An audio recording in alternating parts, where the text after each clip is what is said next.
Olha, eu acredito que nós, humanidade, ainda somos espiritualmente ignorantes e que ainda mantemos certas tradições politeístas, pagãs de antigamente, justificando que estão sendo feitas em nome de Deus. E eu vou te provar tudo isso com o nosso estudo da Bíblia Sagrada, hoje em particular o capítulo 22 do livro de Gênesis, utilizando o método ecumênico, que inclusive você tem acesso a ele gratuito, é só clicar no link que está na descrição aqui embaixo e realizar o seu estudo bíblico com o método ecumênico para que você possa entender a realidade espiritual, ver a verdade de Deus sendo revelada para a sua libertação espiritual e também como praticar o amor de Deus que o próprio Cristo encarna aqui na Terra. E bom, hoje, como falei, nós vamos estudar o capítulo 22 do livro de Gênesis. É um estudo que estamos fazendo desde Gênesis até o Apocalipse de Jesus. E na passagem de hoje, a gente discute sobre a prova que Deus faz com Abraão e Isaque e também a descendência de Naor. Mas antes de continuarmos, eu convido você a orar comigo. Vamos juntos fazer a nossa prece, buscar em Jesus a iluminação, o direcionamento para o estudo de hoje? Então, vamos fechar os nossos olhos e assim realizar a prece do Pai Nosso que o próprio Cristo nos ensina. Pai nosso que estais no céu, santificado seja o vosso nome. Venha a nós o vosso reino, seja feita a vossa vontade, assim na terra como no céu. O pão nosso de cada dia dai-nos hoje, perdoai as nossas ofensas, assim como nós perdoamos a dos nossos ofensores. E não os deixeis cair em tentação, mas livra-nos do mal, porque vosso é o reino, o poder e a glória para sempre. Amém. Amém. Que assim seja. E bom, já de antemão eu gostaria de discutir aqui sobre o final deste capítulo, que é a descendência de Naor. E aqui é apenas um preâmbulo da Rebeca, né? Eu ia falar Raquel. Raquel mais pra frente. Introduzindo aqui Rebeca, que vai ser a esposa de Isaque.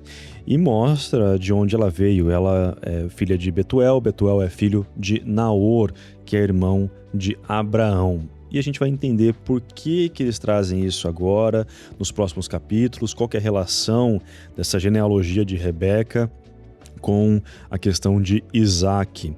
Não a prova, né, que Deus realiza com Abraão e Isaque, mas em relação ao seu casamento. E bom, o nosso foco é aqui o começo, a prova que Deus faz com Abraão e Isaque, que é uma passagem que quando a gente lê ela, faz uma primeira leitura, nós podemos pensar que ela é um tanto sádica e que Deus é um personagem aí meio aleatório, até meio bipolar, que uma hora manda Abraão matar seu filho e depois está lá gritando na orelha dele, falando para ele não fazer isso, que não foi bem o que ele falou. É até meio estranho, mas isso acontece quando a gente faz uma leitura rasa da Bíblia e a gente assume aquela posição que a gente já vem discutindo há muito tempo, que é a questão de ter o ser humano como padrão. E aí discutir Deus como o personagem estranho da história, sendo que Deus é o padrão. E quem é o estranho da história nesse caso? Quem tem a volatilidade emocional, quem tem essa questão de não entender muito o sentido espiritual é o ser humano. Ele não é padrão, ele é o aprendiz, o padrão é Deus. Então, o que vemos aqui, na verdade, não é que Deus é bipolar, traz uma hora uma ordem, depois ele muda ali, na hora do vamos ver. Não. O que temos aqui é uma interpretação errônea da vontade de Deus por parte de Abraão. E isso se dá, até mesmo hoje em dia, quando a gente lê principalmente o versículo 2, que traz exatamente a ordem de Deus, e faz uma confusão com o termo hebraico que é utilizado aqui. Porque o que nós vemos? Logo no começo, temos ali Deus chamando Abraão e ordenando ele: toma teu filho, teu único filho, Isaque, a quem amas, e vai-te à terra de Moriá. Oferece-o ali em holocausto, sobre um dos montes que eu te mostrarei. oferece-o ali em holocausto. O termo aqui holocausto é uma tradução do termo hebraico Yalá. E Yalá é tanto a questão da oferenda que é queimada, e aí temos toda aquela representação da fumaça que sobe, e aí essa fumaça é do agrado de Deus, como vamos ver ao longo do Antigo Testamento, toda essa discussão aí que é trazida, e tem até isso também no Apocalipse de Jesus, quando temos ali o incenso sendo queimado e a fumaça subindo, mas também representa a ideia de ascensão, de subir, de ir ao topo. Então Deus está comandando Abraão para levar o seu filho até ele, para ter a ascensão de Isaque até Deus. Então é muito mais um sentido espiritual do que um sacrifício literal. E a gente percebe isso porque até mesmo Abraão, em espírito, no caso ali na sua intimidade, ele tem uma intuição que representa essa ideia de que Deus, na verdade, não queria a morte de Isaque. Nunca quis, essa não foi a sua ordem. Mas tem a confusão. E aí é o ponto do discernimento espiritual que estamos falando. Nós temos uma dificuldade de entender a vontade de Deus. A nossa interpretação daquilo que Ele quer de nós, ela é prejudicada exatamente pela nossa limitação material. E que é uma consequência da nossa evolução espiritual, da depuração do nosso espírito das chagas que ele ainda carrega. Nós estamos na carne e, ao estar na carne, nós somos limitados por ela.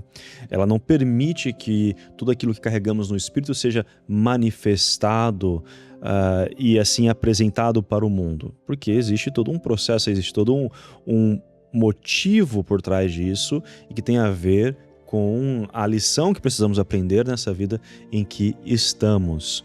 E aí o ponto é que, ao estarmos limitados pela matéria, nós acabamos vivenciando uma ignorância espiritual. E existe uma questão daquilo que carregamos em nosso espírito, porque fomos criados à imagem e semelhança de Deus em espírito, portanto temos um conhecimento que já acompanha a nossa vida ao longo de eras, até mesmo na própria ideia da reencarnação, que nós vamos discutir depois, junto aqui do Antigo Testamento, depois do Evangelho, que temos esses pontos a serem tratados. Mas o que acontece também é que o espírito, quando ele encarna, ele acaba sendo vítima, digamos assim, das circunstâncias ao seu redor, da cultura ao seu redor. E vamos lembrar que Abraão, ele vem de uma família politeísta, pagã. Apesar de termos na Bíblia Sagrada toda a narrativa, desde Adão e Eva, dessa ligação com um Deus único e verdadeiro, vamos vendo também que ao longo das gerações isso vai se perdendo. São poucos aqueles que mantêm e que estão vinculados a Abraão. E nesse caso, Abraão, quando ele é chamado para sair da casa dos seus pais, ele retoma essa visão, essa cultura, essa tradição e começa o processo de trazer algo novo dentro daquilo que era velho. E o velho era exatamente o sacrifício das vidas humanas, não só animais, mas também humanas. Nós tínhamos ali no meio cultural a ideia de você sacrificar o primogênito de modo a ter um ano, uma temporada fértil, tanto na ideia de mais crianças como também na ideia da produção agrícola. Você ali sacrificava algo que era importante para você, no caso a vida do seu filho, da sua filha, recém-nascido, para ter um ano de fertilidade. E aqui a diferença que vamos ter é que, primeiro, Abraão, quando ele leva Isaque para o monte, Isaque já não é mais um recém-nascido. Ele já é ali entre seus 12 até 16 anos. Não dá para exatamente fazer uma diferenciação correta aqui do tempo, mas ele chama o seu filho de rapaz. E isso é um termo utilizado para quem já é mais velho, não é ali um bebê recém-nascido. Então isso já nos mostra que começa a ter uma diferenciação aí. Já não é mais aquela cultura antiga de pegar ali o recém-nascido. Além disso, nós vamos ter exatamente essa ordem de Deus para que Abraão quebre com essa tradição, que é uma tradição pagã politeísta, diferenciando assim o monoteísmo, diferenciando assim a real vontade de Deus. Porque até o momento a ideia era que o sacrifício humano era tudo bem, era válido. A gente fazia isso para poder agradar a Deus ou os deuses, de modo que a gente pudesse ter uma temporada aí boa. Porém, Deus vem aqui e, através de Abraão, mostra que não é isso. Não é isso que agrada a ele. Ele exalta o espiritual acima do material. E o que agrada a ele é a busca por estar com ele, é a ascensão do Espírito conforme ele pede para que Abraão faça com Isaque. E eu falei da questão do espírito de Abraão, ali da intuição que ele tem, por quê? Porque por mais que ele tenha interpretado de forma errada o começo ali da ordem, no meio do caminho o seu espírito já estava intuindo que não seria exatamente como ele pensava. Porque temos aqui no versículo 7º, Isaque perguntando para Abraão: ué pai, cadê aqui o cordeiro? Nós temos o fogo, temos a lenha, mas cadê o cordeiro? Abraão vai e fala para ele: Deus proverá para si, meu filho, o cordeiro para o holocausto. Ou seja, Abraão, ele tinha em seu espírito que era algo diferente. Não era bem aquilo que ele estava interpretando, aquilo que ele estava entendendo, a confusão que ele estava fazendo. Mas ele seguiu mesmo assim com a primeira ideia. E aí, no momento, nós temos ali na hora que Abraão já está para quase sacrificar Isaque, Deus mandando o seu anjo para impedir que Abraão faça isso e falando que, veja Abraão, não é bem isso que eu estou te falando. Não foi isso que eu te ordenei. Mas, vendo que você é um homem que respeita a minha vontade, no caso, a vontade de Deus, eu vou ainda assim abençoá-lo, abençoar Isaque e certamente multiplicaria a tua descendência como as estrelas dos céus e como a areia na praia do mar.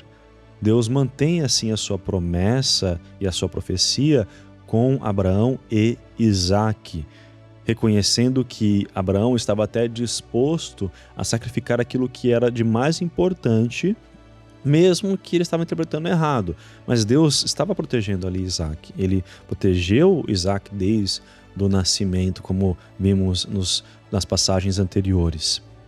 E aí, o que temos então é esse momento em que Abraão começa a ter o discernimento espiritual da vontade real de Deus para com seu filho Isaque e também para com ele e para as futuras gerações, mostrando que não é nessa prática que assim agradamos a Deus. A ascensão do Espírito não é pela morte do corpo no sentido do sacrifício imputado, porque daí aqui nós temos uma diferença. Apesar de ser uma passagem que nos conecta diretamente com o Evangelho de Jesus, na ideia do sacrifício que Jesus faz e na ascensão do seu Espírito e a glorificação dele em Deus, revelando para nós que a vida é eterna, existe uma diferença peculiar, que é a que aqui temos Abraão sacrificando, ou querendo sacrificar no caso, Isaque. Ele está imputando o sacrifício em Isaque. Já Jesus, ele escolhe se sacrificar. Ele fala isso em seu Evangelho, segundo João capítulo 10, versículos 17 e 18, quando assim ele nos ensina que o Pai ama ele, porque eu dou a minha vida para a reassumir. Ninguém a tira de mim. Pelo contrário, eu espontaneamente a dou. Tenho autoridade para a entregar e também para reavê-la. Este mandato recebi de meu Pai. E aí que Jesus nos revela que a vida é eterna. Porque como ele mesmo fala, tem autoridade para reavê-la. Ele ressuscita nele mesmo, como nos ensina o irmão Paiva. E o ponto aqui interessante é que Jesus está mostrando para nós que sacrifício é algo que você faz para com Deus. Agora, quando alguém imputa o sacrifício em você ou lhe força a se sacrificar, isso é uma opressão. Isso é uma opressão da outra parte em você. não um sacrifício louvável. O sacrifício tem que vir de você. E o ponto espiritual do sacrifício que estamos falando aqui, não no sentido literal, até mesmo do que Deus fala que Abraão não negou o seu filho a ele, é realmente na ideia de levar ele até Deus. E no sentido de não ser aquele pai que acha que está protegendo, mas que na verdade é um devorador, ou uma mãe que é uma devoradora. Como assim? Quando a gente tem aquela ideia de que eu vou proteger meu filho e minha filha de tudo para que não sofra, para que possa ter a melhor vida do mundo, aquilo que eu não tive, tentando assim trazer a ideia de que está protegendo, mas na verdade está devorando a identidade da criança, está devorando a vida da criança no sentido psicológico, espiritual, impedindo ela de viver, de ter ali as provas e expiações que ela vai ter que passar e ter a consciência do sacrifício que ela tem que fazer por conta própria com Deus, assim como é a jornada do Cristo, a Via Crucis que Jesus nos ensina em seu Evangelho. E aqui, Abraão, ele fez exatamente o ponto de abrir mão do seu filho para entregar a Deus. Apesar de que ele levou, né, como eu estou falando aqui, nesse sentido muito literal aqui, mas graças a Deus, Deus protegeu ali Isaac e quebrou com essa tradição. Então o que vemos é essa mudança entre costumes. Deus respeita a cultura, o costume que a humanidade está estipulando para a sua evolução espiritual, mas ele não deixa de ser justo. Existe uma justiça por trás de tudo. Quando nós cometemos erros, falhas, a justiça dele é acionada e ali temos os julgamentos dos espíritos, das almas, para que assim possam ser corrigidos os erros que foram feitos. Da mesma forma, quando temos acertos, o julgamento de Deus também acontece e a gente recebe coisas boas, eu ia dizer benefícios, mas coisas boas em relação às nossas ações. Cada um de acordo com as suas próprias obras. Mas bom, o ponto aqui é o discernimento espiritual, que nós, infelizmente, ainda não buscamos tê-lo, porque nós podemos sim, no momento que a gente estuda, no momento que a gente busca compreender a vontade de Deus pela experiência narrada, viva da Bíblia Sagrada, nós passamos a entender a real vontade dele para com a ignorância espiritual ou mesmo a limitação da matéria e assim a gente não agir de uma forma que está causando destruição e morte pensando que é em nome de Deus. Deus ama a vida. Esse é o propósito dele, é a vida. Ele nos ensinou isso através do seu Filho unigênito, Jesus, que ressuscitou e mostrou para nós que a vida é eterna. E até mesmo no ponto do sacrifício do Cristo, o que acontece, que a gente tem aqui que é diferente, é que, como eu falei, ele escolhe se sacrificar e assim entrega a sua vida, como ele fala, ele tem essa autoridade. O que acontece com Cristo é que a gente imputa uma injustiça nele. A gente, como humanidade, pela nossa ignorância espiritual, ainda age na ideia de que o sacrifício do outro, a morte do outro, é algo que agrada a Deus na ideia de resolver os problemas que estamos enfrentando. Mas não é isso. Não é isso. E Jesus tinha autoridade de impedir que isso acontecesse, mas ele percebeu que não teria como, que até no sentido profético a humanidade ainda está muito baixa espiritualmente, moralmente falando, e aí ele se sacrificou para nos dar uma lição, para nos mostrar que temos que mudar esse nosso jeito. Só que infelizmente a gente ainda não aprendeu, porque o amor de Deus é pela vida, não pela morte, mas a gente ainda acha que é outra coisa. Até Jeremias, o profeta, ele fala no capítulo 19 aqui que eu gostaria de trazer, esse discernimento que ele possui da vontade de Deus pela entrega que ele faz da vida dele a Deus. O que Jeremias fala? Jeremias, no capítulo 19, versículo 5, quando ele está falando da maldição que está recaindo sobre Israel, e no caso aqui a gente fala de Israel espiritual, a ideia de todos nós que nos voltamos ao Deus único e verdadeiro, a Jesus, aquele que está vindo estabelecer o reino de Deus na terra, Jeremias fala o seguinte: edificaram os altos de Baal para queimarem os seus filhos no fogo em holocaustos a Baal, o que nunca lhes ordenei, nem falei, nem me passou pela mente. Olha só, Jeremias, profeta de Israel, trazendo para nós essa consciência daquilo que estamos discutindo no capítulo 22 em Gênesis, que a vontade inicial de Deus nunca foi queimar vidas. Nunca lhe passou pela mente fazer isso. Então, como é que a gente quer utilizar essa passagem para justificar sacrifícios humanos que ainda são feitos em prol de um ideal maior? Isso é estupidez, pelo amor de Deus, é estupidez. Isso é estupidez humana. De querer ficar jogando a ideia de que temos que matar o outro pelo bem maior, que temos que sacrificar a vida de crianças, jovens, pessoas pelo bem maior. Para com isso. Isso é idiotice humana. É uma ignorância, assim, revoltante. Porque não há mais espaço para isso. Não há mais espaço para isso.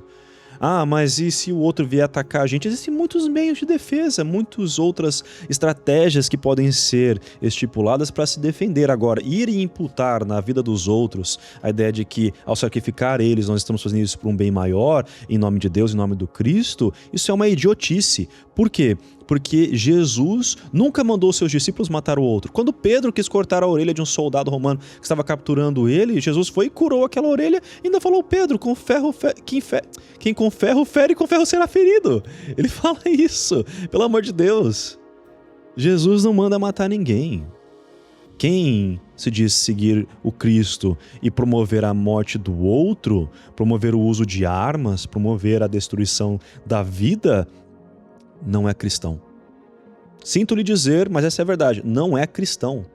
Não é cristão. Se você defende a morte do outro por uma ideia de bem maior, você não é cristão. E você não segue nem mesmo a ideia de um Deus único e verdadeiro, porque Deus está mudando isso aqui em Gênesis, pelo amor de Deus, lá no começo da Bíblia Sagrada. Ele está mudando essa mentalidade aqui com Abraão. O amor de Deus é pela vida, e o Cristo fala exatamente isso também em seu evangelho, quando ele está ali discutindo com os judeus que queriam matá-lo, levá-lo à crucificação. O que ele fala em João capítulo 8?